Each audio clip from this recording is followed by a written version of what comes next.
हर हर महादेव। जय श्री कृष्णा। जय राधे राधे आप लोग को। तो देखिए आज मंदिर आए हैं हम भोले बाबा की, तो आप लोग देख सकते हैं।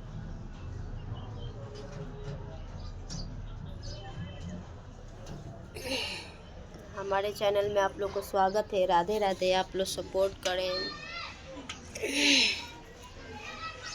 एक दूसरे के पास शेयर करें। हमारी पूरी जनता से प्रणाम है, आप लोग बने रहें। तो भोले बाबा के मंदिर आए हैं हम, आप सभी देख सकते हैं। हमारे चैनल के माध्यम से आप लोग सपोर्ट करें, पूरी वीडियो देखें, चैनल को सब्सक्राइब और लाइक ज़रूर करें। जय श्री राम, जय श्री कृष्णा।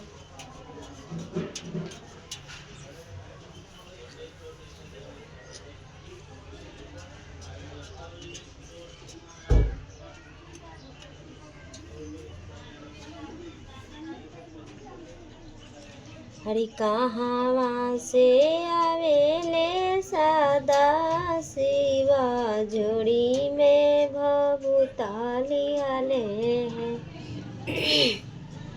कहाँ से आवेली गौरा दे, हाथ में कलशाली आले हैं।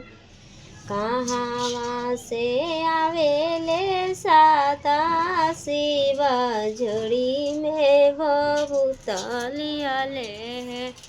कहाँ से आवेली गौरा दे, हाथ में कलशाली आले हैं। कहाँ बैठाई बसदा शिवा, झोड़ी में भभूताली आले हैं। कहाँ बैठाई बगौरा दे, हाथ में कलशाली आले हैं। दुआरा बैठाई बसदा शिवा, जोड़ी में भभूताली आले हैं।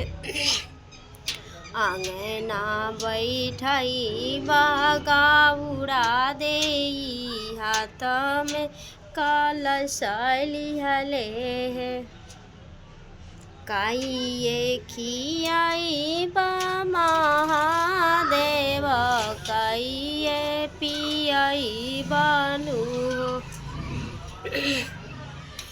भंगिए खियाई बा सदा शिवा, झोड़ी में भभूताली आले हैं। भंगवे खियाई बगौरा दे, हाथ पूड़िए खियाई बगौरा दे, हाथ में कलशाली आले। दुआरा बैठाई बसदा शिवा, झोड़ी में भभूताली आले। बजौनिए गुरुजी, बजौनिए गुरुजी, बजौनिए गुरुजी, कौन रंग डमरुआ।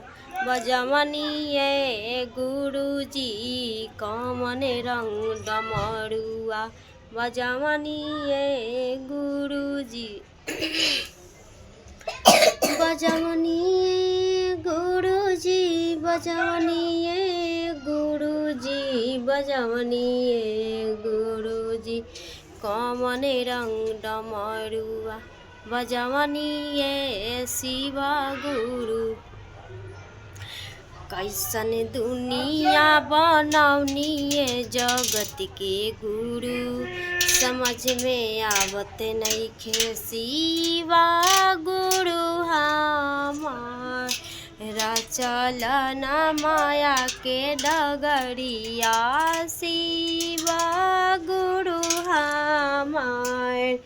कैसन दुनिया बनौनिए जगत के गुरु, समझ में आवत नइखे शिवा गुरु हमार। चले ना माया के डगरिया शिवा गुरु हमार।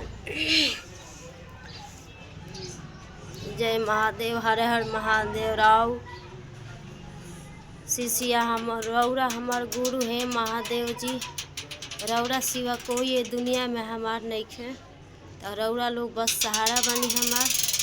बाकी क्या है, ये नैया रौरे लोग के पार लगाए के बा।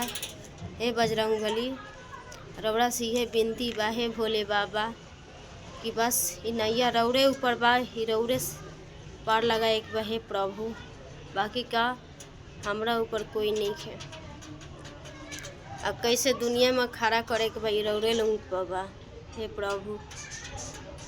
हे महादेव जी, हर हर महादेव। जय जय श्री राम, जय श्री राम,